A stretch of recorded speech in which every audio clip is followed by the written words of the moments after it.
안녕하십니까, 광닭입니다. 자, 오늘은 여러분들이 아주 좋아하시는 작물 중 하나입니다.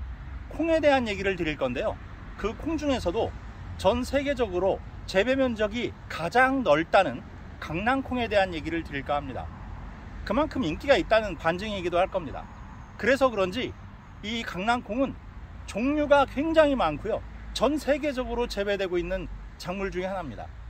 그리고 생육기간도 짧고 화분에서 기르시는 분도 있고, 심지어는 베란다에서도 이 콩을 기르시는 분이 계실 만큼 재배도 쉽고 잘 자라는 작물 중 하나입니다.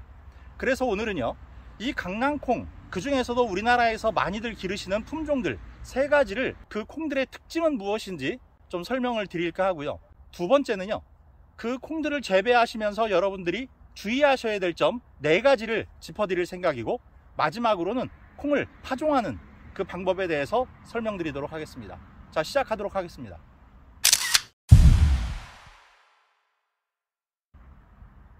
우선 강낭콩의 종류는 크게는 2가지를 나눌 수 있습니다.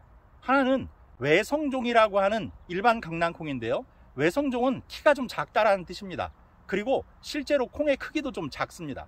만성종이라고 하는 건 호랑이콩이라든지 줄기콩과 같이 덩쿨을 타고 오르는 그런 종류를 만성종이라고 합니다. 그리고 호랑이콩은 잘들 아시겠지만 콩의 크기도 굉장히 크죠.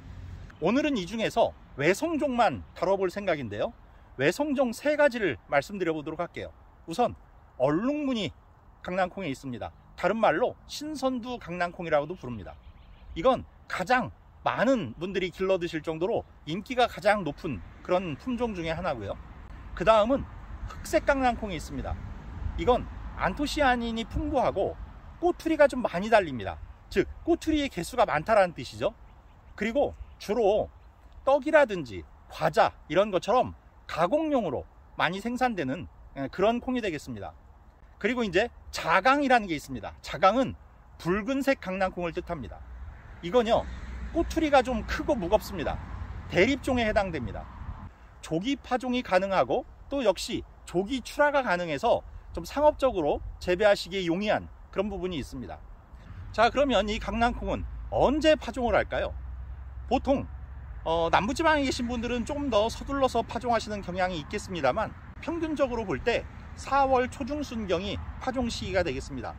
그리고 수확은 6월 하순경이나 7월 초중순까지 쭉 시간을 갖고 수확을 하게 됩니다. 자, 그러면 이 강낭콩을 재배할 때 여러분들이 어떤 점을 조심하셔야 되는지 4가지를 짚어드리도록 하겠습니다.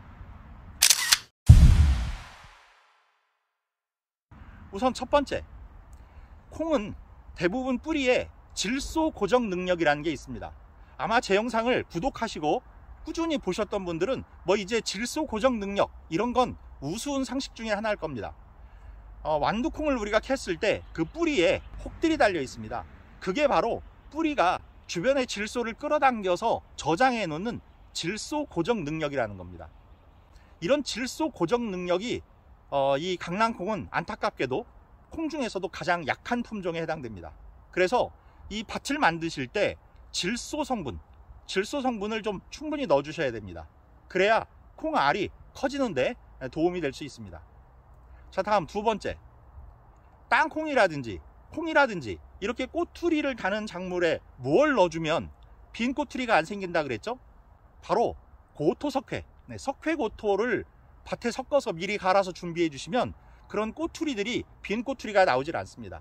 그래서 이런 콩뿐만이 아니라 땅콩이라든지 또는 다른 콩 종류들 이런 거에도 그 석회고토를 함께 넣어서 밭을 준비해 주시면 빈 꼬투리가 발생할 확률이 현저히 낮아지게 됩니다. 자, 참고하시기 바랍니다.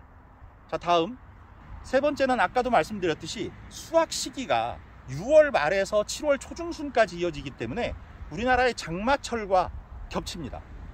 그런데 이 강낭콩은 휴면기가 거의 없어요. 휴면기라는 건 싹을 틔우는 데까지 시간이 좀 걸린다라는 뜻이거든요. 그런데 그 휴면기가 거의 없어서 심지어는 꼬투리 안에서조차 싹을 틔우는 게 이 강낭콩의 특성입니다. 그렇다 보니까 비가 많은 장마철에 이게 쓰러지기가 쉬워요. 그래서 여러분들이 이걸 지주대를 해주셔야 돼요. 지주대를 하나하나 다 박아 주실 필요는 없고 중간중간에 지주대를 설치해서 끈을 연결한 다음에 지지해 주는 정도로만 쓰러지지 않게 해주시면 그 꼬투리가 땅에 닿아서 싹이 나는 걸 좀 방지할 수 있습니다. 자, 그 다음 마지막입니다. 이 콩은요, 제가 얼마 전에 파의 씨를 얘기하면서 이 콩을 단명종자다라고 말씀을 잘못 드려서 더보기란이라든지 댓글란에 그게 오류했다라는 것을 표기했던 그런 기억이 있습니다. 맞습니다. 이 콩은요, 단명종자가 아니고 장명종자에 해당됩니다.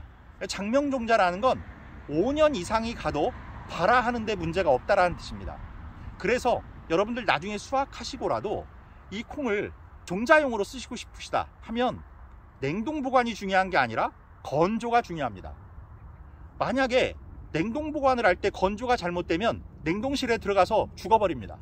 그러니까 차라리 냉동실에 넣는 게 중요한 게 아니라 실온에서 바짝 말려서 그냥 실온에서 양파망 같은 데 넣어서 시원한 곳에 보관하시는 게 훨씬 안전합니다. 그래도 5년 이상 발화가 되는데 문제가 없기 때문입니다. 그래서 여러분들 종자용으로 사용할 콩은 반드시 이런 보관에 유념하시기 바랍니다. 자, 그러면 이제 파종 방법에 대해서 한번 알아보도록 하겠습니다.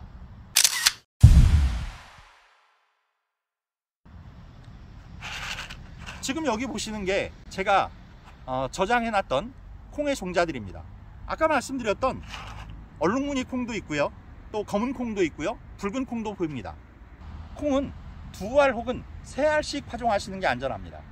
그래서 옛말에 콩은 3알씩 파종해서 한 알은 쥐가 먹고 한 알은 새가 먹고 한 알은 내가 먹는다, 뭐 이렇게 말할 정도로 3알을 넣어서 안전한 그런 발화를 도모했습니다.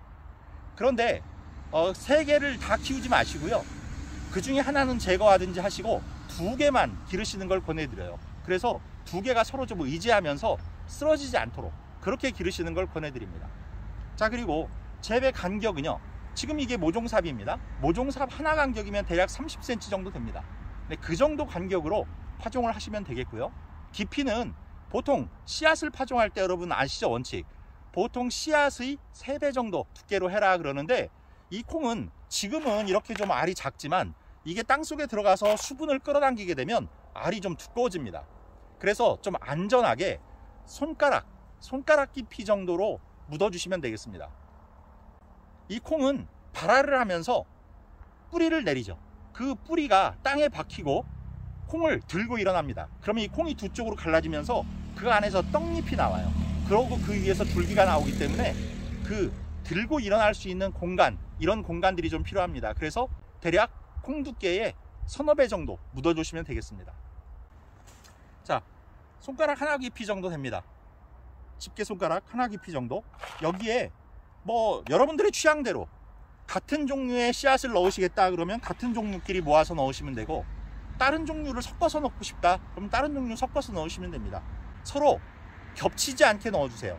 그래서 마음속으로 삼각형을 그린다 라고 생각하시면 됩니다. 왜냐하면 아까 말씀드렸죠, 콩알이 부풀어 오르기도 하고 상당히 커집니다. 그리고 이게 나중에 콩이 들고 일어나야 돼요. 그래서 공간이 좀 필요합니다. 서로 겹치지 않게 넣어주시는 거 중요합니다. 자, 3알을 겹치지 않도록 대략 삼각형으로 놔주시고 이대로 흙을 묻어주시면 되겠습니다. 자, 흙을 꽉 누르지는 마세요. 들고 일어나기가 어려워집니다. 자, 이렇게 해서 6월까지 기다리시면 여러분들 맛있는 강낭콩 수확하셔서 여름 내내 드시고 또 냉장고에 넣어 두셨다가 가을 겨울에도 드실 수 있는 게 바로 강낭콩입니다. 여러분들 올 봄에 강낭콩 꼭 심으셔서 1년 내내 강낭콩 맛 즐기시면서 여러분들의 건강도 챙기시기 바라겠습니다. 자, 여러분들 풍성한 수확 응원하겠고요. 구독, 좋아요, 알림 설정 부탁드리면서 인사드리겠습니다. 감사합니다.